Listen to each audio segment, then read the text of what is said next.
Hello students, welcome to our next class. So in the previous class we have discussed about the design of experiment.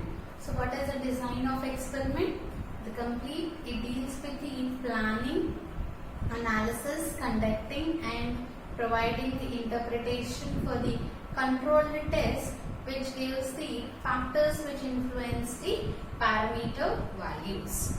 So under designs of experiments we have learned the different definitions, that is experiment, the types of experiments, then the treatments, blocks, yields, experimental material, experimental unit and the efficiency of a design and experimental error. So all these definitions clearly write down in your notes. Now the next topic is principles of experimentation. So coming to principles of experimentation, Professor R.A. Fisher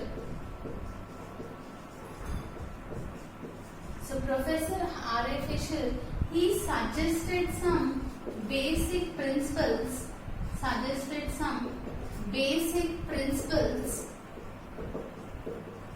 for conducting and validating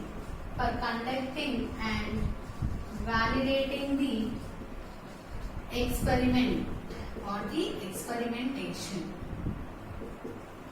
So to validate or to conduct the experimentation, Professor R.A. Fisher suggested some basic principles of experimentation under the fluctuating conditions. So fluctuating conditions means under different conditions, what are the basic principles you have to follow to conduct or to validate an experiment are called the principles of experimentation. So he suggested mainly three principles of experimentation. The first one is replication. Second one is randomization. And the third one is local control. So based on these three principles only, the design is, the experimental design is given. So whenever you are making an experimental design or you are designing an experimental design, we have to follow these three principles. So based on three principles or any, you can use any two principles or any one principle or all three principles, but based on these principles only the experimental design is made. That means the planning, analysis, providing the interpretation, conducting the experiment, everything. The design of experiment is basically based on these three principles. Now we'll study about each and every principle clearly. So the first principle, replication. So replication means, I said it is repetition. What is the meaning of replication? The meaning of replication means the repetition.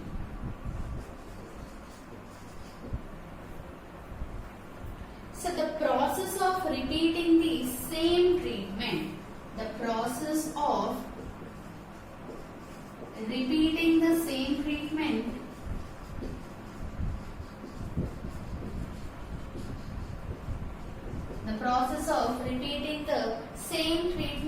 on different experimental units,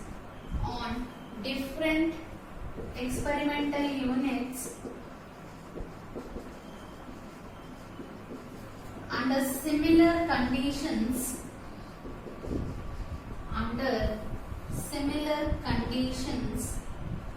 is called as an replication. That means you are repeating a treatment on different experimental units but under similar conditions. So there are some, suppose 5 experimental units or 4 experimental units. This is the first experimental unit, second, third, fourth. So on this 4 experimental units, you are repeating the same treatment. So the treatment may be A.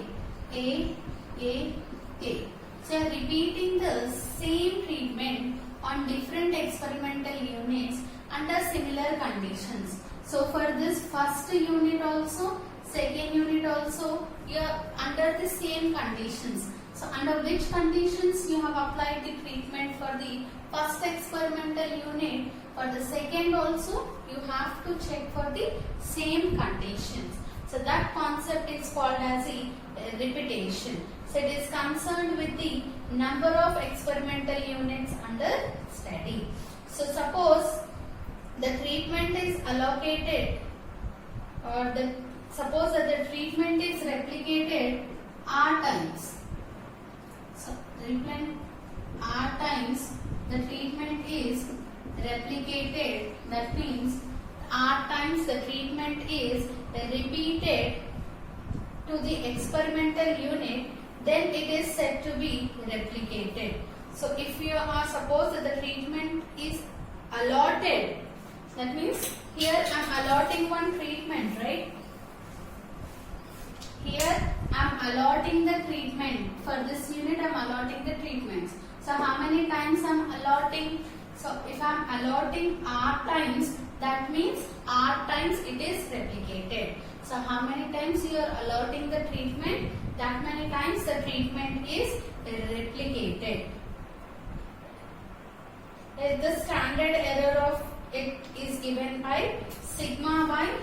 So the standard error of this replication is given as, the standard error of the mean is given as sigma by root R. So where R is the replication. Generally we get sigma by root n. N means the sample size. Here number of values means number of times the treatment is repeated. It is R times. So sigma by root R is the standard error of mean of this replication. Now there are many advantages and disadvantages of this replication. So coming to the advantages, the first one is it is essential to get the valid estimates. So to get the valid estimates of the experimental error,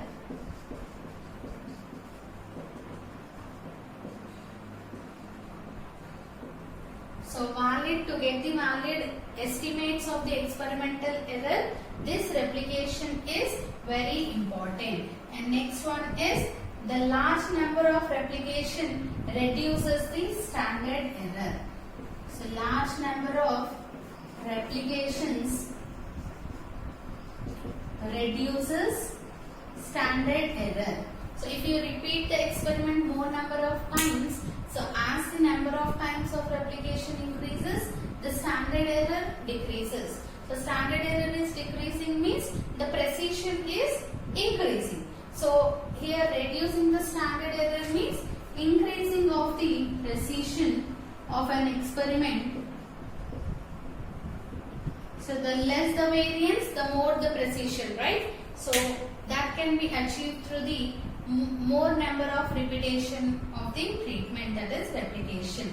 So next one is it gives the precise estimates. It gives the precise estimates of treatment effects. Precise estimates of treatment effect. So for the treatment's effects, we will be having various treatment effects. So the precise estimates can be given for the treatment effect. That means the estimated, that means less variated estimates can be provided for the treatment effect by using this replications. Now these are the advantages. Now we'll look after the disadvantages.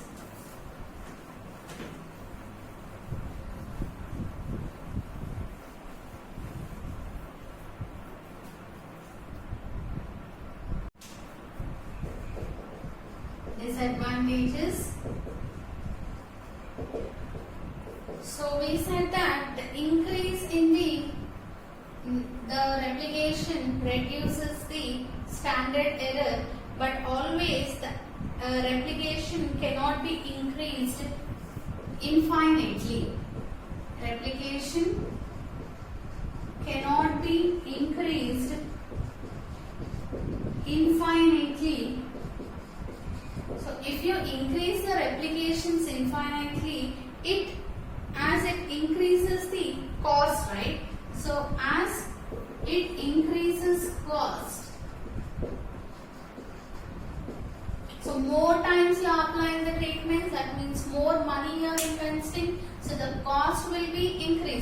So do not replicate a treatment infinitely, that means many number of times, as it increases the cost, and second thing is it may reduce the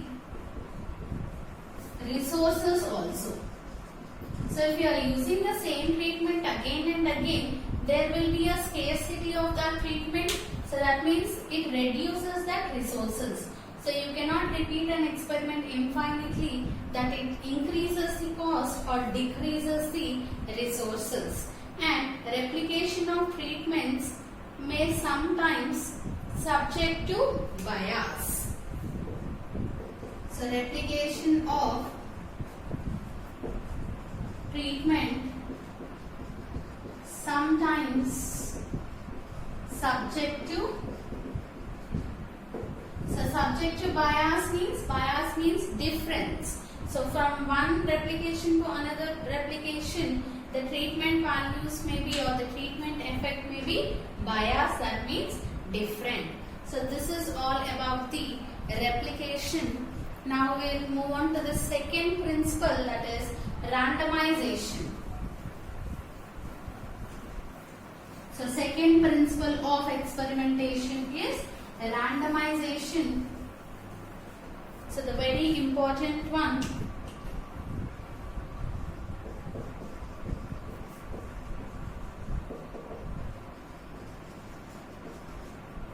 So in the name itself you have randomization.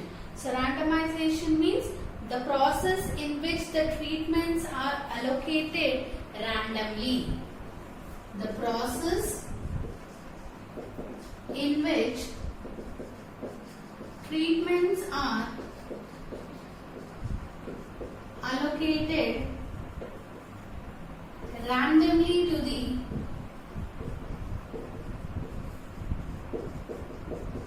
experimental units.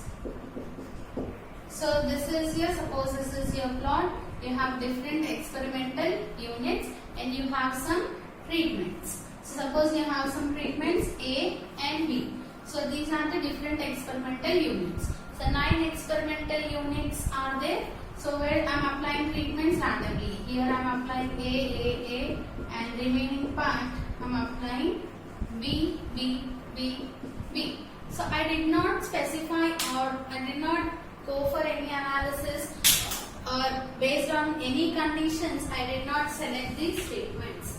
I have randomly selected the allocation of the treatment. So if the allocation of the treatment is done randomly, then that process is called as the randomization. So this allocation of treatment is done in such a way that each experimental unit has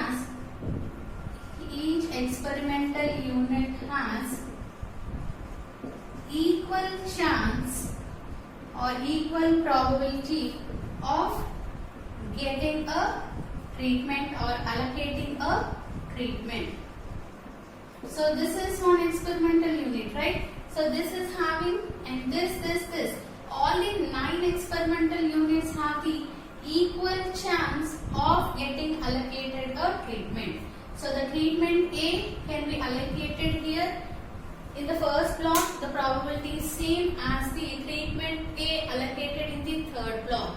Similarly, treatment B allocated in this 8th block is equal to the probability of the treatment allocated B in the second block. So you are going to allocate the treatments randomly to the experimental units in such a way that each experimental unit has the equal chance of getting a treatment. So randomization is efficiently implemented with the help of the random numbers table, or by tossing a coin or tossing a dice. Here I want to apply the treatment. So yes or no, how to decide? Randomly we have to decide. I toss a coin. If I get a head, I will put a treatment A. If I get a tail, I put a treatment B. So like that. Either by using the random numbers or by using tossing of a coin or dice, we will be deciding which treatment can be applied to the experiment. Now we'll see the advantages. So if you understand these principles, then you can understand the next designs of experiment. We'll be having some complete block designs, 3 designs. So those 3 designs are based on these principles only. So coming to the advantages, it eliminates the human bias. Advantages, it eliminates human bias. So human bias means, suppose I might be having some favorism. So that will be eliminated because I am choosing randomly. The treatment allocation is done randomly. So there will be no favoritism, no judgment will be there. So that's why it will be eliminated from the human bias. Next, randomization leads to the unbiased estimator of. So it leads to the unbiased estimators of error. So we can find the unbiased estimates of the error variance and the treatments also. Error variance and the effect of treatments.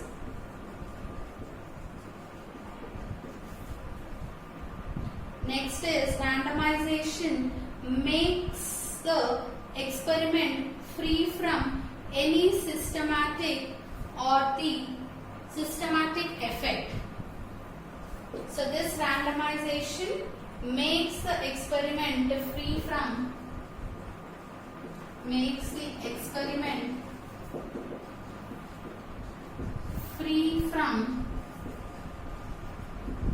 systematic procedure. So any systematic, that means I said, right, we are applying the treatments randomly. That means there will be no procedure will be followed, or favoritism or any judgment will be not be there. So that's why it is free from the systematic procedures. And last one is randomization introduces the independence among the experiment errors. Now disadvantages.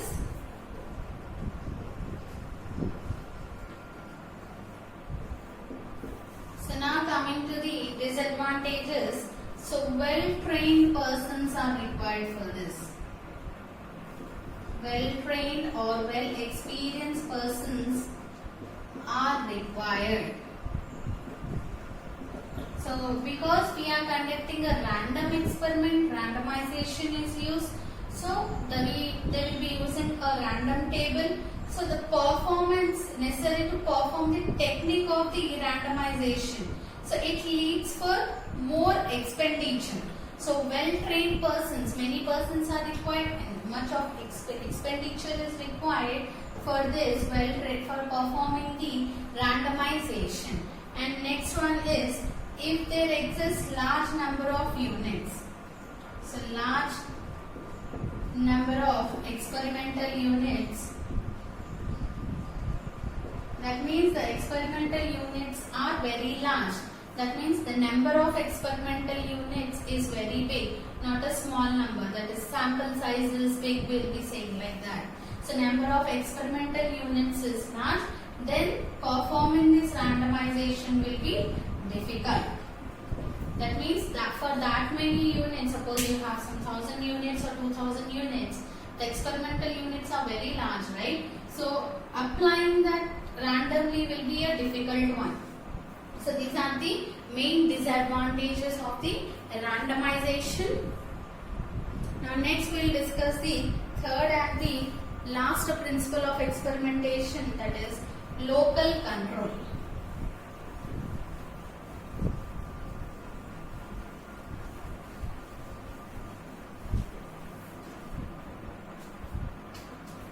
So third principle of experimentation is local control,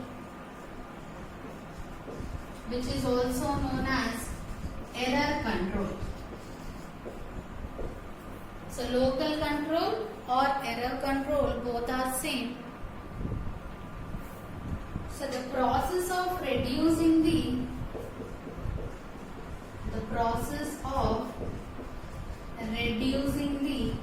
experimental error, the process of reducing the experimental error by dividing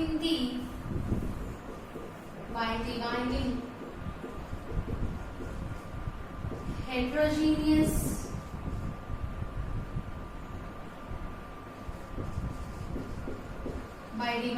the heterogeneous groups, that is heterogeneous experimental area,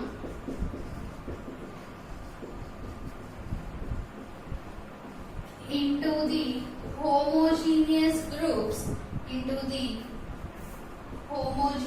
groups, which are called as the blocks, is called as the local control. So local control or error control is same. So at the time of experimentation, any time of the experiment, right, from the starting of the experiment to the end of the experiment, the error may occur at any stage.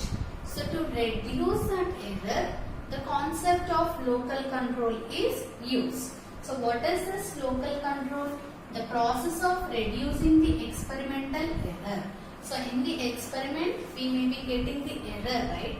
So the process of reducing that error is the concept of local control. But how we will reduce that error? This error can be reduced by dividing the heterogeneous experimental area. So the total experimental area is there. So that experimental area is a heterogeneous area. So that total experimental area is not homogeneous. So there is a difference in that area. If the total area is not homogeneous, that is called as a heterogeneous experimental area. So on which we are conducting the experiment, that is called an experimental area, right? So the complete area is an heterogeneous area which can be divided into some homogeneous blocks. So we know blocks means whenever the total units are divided into the similar kind of things, that is called as a homogeneous blocks. So by dividing into the homogeneous blocks, the error, the experimental error can be reduced. That means there is a chance for the reduce of the experimental error by dividing these heterogeneous area to the homogeneous blocks. So though we apply the first two principles of experimentation, that is replication and randomization, by applying those two also we may get the error. So that's why to reduce the error we use this concept, that is local control or error control. Now we will see the advantages of this local control. So coming to the advantages, first one is we know it reduces the experimental error. It reduces the experimental error.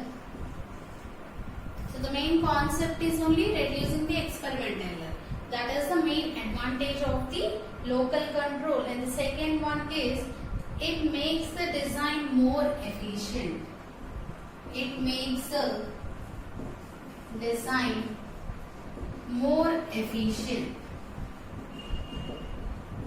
So if error reduced means obviously the precision increases.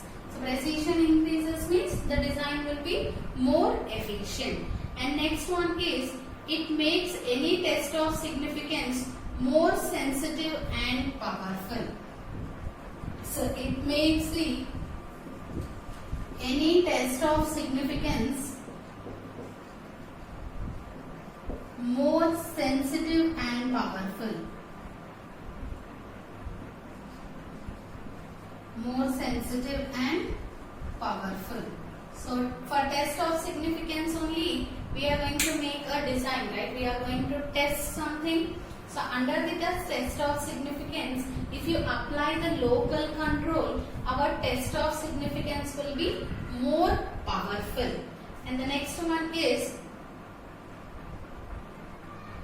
it helps the investigator to detect the small real difference between the treatments. So it helps to detect the difference in the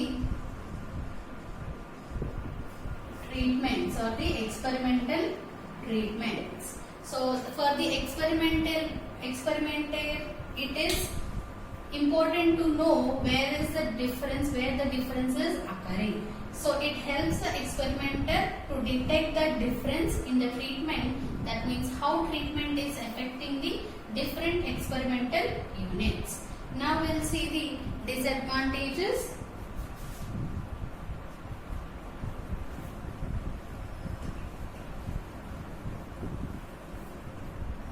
So coming to the disadvantages,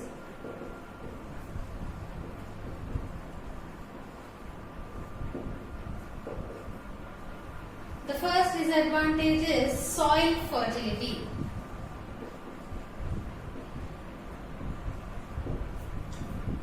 So if you consider a field experiment, so here in local control we are going to make some homogeneous blocks, right? So by making this homogeneous blocks, the soil fertility may be affected. And the next one is sometimes the available experimental material. So whatever the available experimental material is there, it itself is a homogeneous one. So suppose we don't know that our experimental material is a homogeneous material or a homogeneous area. So without knowing that one, already the homogeneous area, if we divide into again homogeneous parts, it is a waste of time and cost. So the cost will also be wasted and also the time is also wasted. So that's why whenever you are making an home to homogeneous group, first we have to check whether the material is homogeneous or heterogeneous. If it is heterogeneous, then only we divide it into homogeneous blocks. So these are the three principles of experimentation, that is replication, randomization and local control. Replication means repetition of a treatment. Randomization means allocating the treatments randomly such that all the units have equal probability of attaining the particular treatment. Similarly, local control, it is used for reducing the error and increasing the precision. So when you have a heterogeneous material, that is divided into homogeneous blocks for reducing the error. So based on these principles, we are going to have three designs called as complete block designs. So in the next class, we will start about those three designs based on the complete, which are called as complete block designs.